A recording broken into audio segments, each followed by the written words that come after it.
أعمالنا من يهده الله فلا مضل له ومن يضلل فلا هادي له ونشهد أن لا إله إلا الله وحده لا شريك له ونشهد أن سيدنا ومولانا محمدا عبده ورسوله صلى الله تعالى عليه وعلى آله وأصحابه أجمعين أما بعد قال الله تبارك وتعالى في كلامه المجيد أعوذ بالله من الشيطان الرجيم بسم الله الرحمن الرحيم إنك لعلى خلق عظيم قال النبي صلى الله عليه وسلم من تشبه بقوم فهو منهم أو كما قال عليه الصلاة والسلام صدق الله العظيم وصدق رسوله النبي الكريم ونحن على ذلك من الشاهدين والشاكرين والحمد لله رب العالمين رب اشرح لي صدري ويسر لي أمري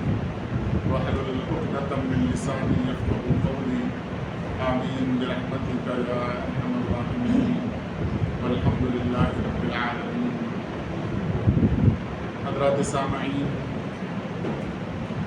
اللہ جل شانہ کا لاکھ شکر و احسان کہ اللہ جل شانہ نے ہمیں ایمان کی دولت سے نوازا اور جناب رسول کریم صلی اللہ علیہ وسلم کی امت کے اندر پیدا فرمایا،